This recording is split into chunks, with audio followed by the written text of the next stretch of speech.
Hey, so finally I've got my car back. It's only taken like near enough a month. Fair play to the guys at the garage. They didn't do me wrong. They didn't do me wrong. So it just took a little bit longer than I expected. So it's been off the road for a little bit. But finally, there it is. There is my car. Um, I've also, well, when the weather's a bit more sorted out, also that means I can now fit that replacement tail light. Also, that means I can then now move on with putting the fuse box in, getting all the hard wiring done. I can look to buying the ambient light kit to get that sent over, to kind of get that sorted out, to get the interior done. That's another thing off the list. I can install the underglow as well. That's what also that means, which is going to be absolutely fantastic to get that bit done. So yeah, really, it's all good. I can move things on now. I've got the car back. I think the most annoying thing is kind of like having to do without it, like for so long, and it didn't have another car, didn't have another backup, which was a little bit of an issue, a little bit of a pain. But I had a push bike or I walked, so I could have walked most places or push bike. So I decided today, as it was peeing it down the rain, I take the day off work. Because I don't really want to just have to. I did it the other day and I got absolutely soaking wet through, and it wasn't really very enjoyable to do that. So I decided I'd wait for him to deliver the car the day going tomorrow. So that was a day off work, but it also means I've got more guitar practice, as I'm kind of having a go at leading some worship for my church group, and so I've got to be the first time that I'll be playing the guitar for other people and singing along. I have got some backup as well, in case all goes pear-shaped. I've got somebody to carry me, but I think I'll be okay. But yeah, as far as the car goes, like, that's great. So now I can kind of move things on a little bit more.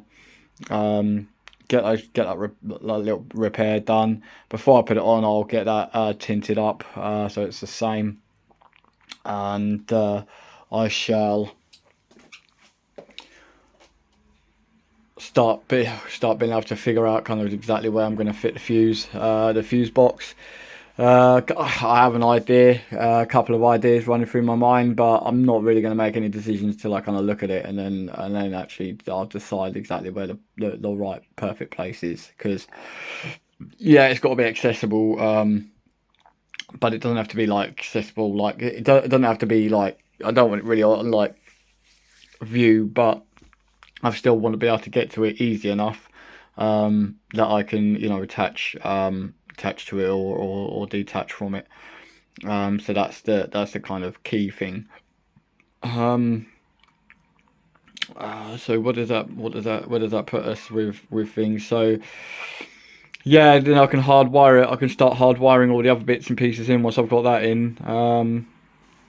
I think I'll concentrate on placing the fuse box, get the fuse box in, and get that placed, get that wired up.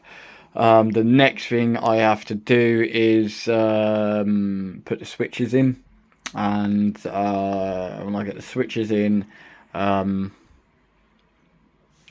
just basically, like, I can then sort of work out about cutting all the kind of USB ports off and the other plugs off the other wires, and getting them wired in properly. Just making sure that that's all going to work well. Fortunately, the reverse camera, and that plugs into the actual main camera. So so it's only one kind of lead there to deal with. One lead as well for the other lights and stuff to deal with. So it's not like a huge undertaking, but it's just got to be all like put in the right place. Everything's got to be cut to the right length. All the connectors put on. and just make sure I've like zip tied everything up nicely and everything like that. It's all good. I want it to look as professional as I can.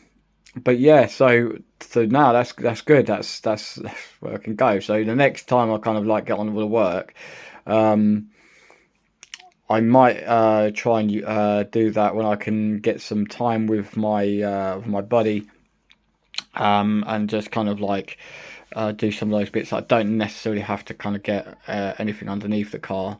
Um, I might, if there was time, if everything ran smoothly and there was time, I might try and paint the other calipers. But I need kind of like a day for that, a dry day. So I might do the painting. That's one now February, March, April. See how dry it is in the next couple of months, before I finish off painting. But I do want to. I mean, ideally, if I had a few dry days, I knew I was going to have a few dry days, I'd do it, because I don't really. I want to clean them up as best I can and then paint them. Which paint, it doesn't just look good and it just doesn't add. It's not just about that. It also protects all the metal work on the calipers and stuff like that from rust and corroding and breaking down so quickly. So yeah, I'm happy. I'm a happy chappy. Now my car's back. It's been fixed. The bill wasn't too bad. Um, it's not too bad a bill to pay. I've got time. I've got no, it's not like loads of pressure, but I've got time to kind of pay that off. And I've got thanks to a very good friend of mine that's helped me out. So yeah, I want to get that paid as quickly as possible, though, because I don't really want that kind of thing hanging over my head, especially where friends are concerned. It's sort of easy enough to fall out over. But yeah, I want to make sure that kind of take care of him, and as he's taken care of me. So yeah, so I'm there. I'm there to move on to the next couple of bits. It's just weather permitting, the time to do it, and then hopefully I can put some more stuff out there. And also, what else have I got to do? I've also got to buy a heat shield for the air intake filter, just to make sure I've got enough shielding from the engine, just to keep it so as much cold air is going through it as possible. That also obviously helps with power and stuff like that. So yeah, I think I'll be right. I think I'll do good. And once I get those major bits done, the engine should be absolutely fine. So happy as Larry. I'll keep posted.